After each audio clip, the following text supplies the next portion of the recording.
terrorists. I'd like to use this time to underscore how the United States and Israel are closely bonded. There are those who say that you cannot be pro-America if you are pro-Israel, but that is simply not true. In many ways, Israel is an extension of the United States, an outpost. We share the same values. For the Jews living here, America is our proud, patriotic home. What the United States did for the Jews after World War II had never been done before. It ingrained in us the notion of freedom, introducing the right to free speech, freedom of religion, freedom to keep and bear arms, and defend oneself against tyranny and those who mean you harm. This has actually emboldened the Jews in Israel, as many American Jews have taken these unique American values with them to Israel. Although we've been slaughtered, exiled from every country, including Israel at points in history, this country has taught us that we don't have to ask permission to defend ourselves. For the first time in history, we have no reason to run. Just as the United States is our patriotic homeland, Israel is the home of our soul, our neshama. It is our birthright and has been for thousands of years. It is our covenant with God. When they say that Israel was established 76 years ago, no. It was established over 3,000 years ago, and despite the initial and subsequent conquering, the Jews maintained an undeniable presence there always. The notion of separating Jews from Israel is to mainstream hatred for us as a people. Anti-Zionism isn't anti-Semitism, they say, but that is a lie. Israel is an inherent characteristic of the Jewish identity. You cannot have one without the other. An attack on one is an attack on both. The word Israel has become a stand-in for the word Jew. They chant hateful nonsense towards Israel, then they throw rocks at American Jewish students, breaking the glass windows of Jewish-owned businesses. And no, I don't mean Munich 1938, but currently in New York and California and all over the nation and the world. But why? They said it's just Israel they hate, not the Jewish people, remember? Even they don't believe that.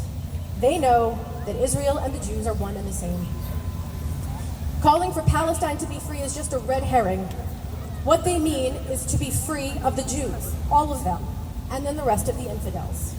And if it isn't clear what that means, they want to slaughter every last one of us, from the river to the sea and beyond. October 7th was just a trial run. What many don't seem to understand, but should before it is too late, is that the Jews are the canary in the coal mine. They always come for us first, but they never mean to end with us.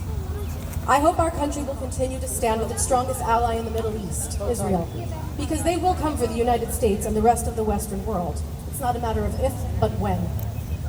Idiot protesters may be loud and shrieking, but they're just cosplaying a revolution, pretending to be speakers for their cause, but all they have is screaming and death chants. We have truth, and truth always wins.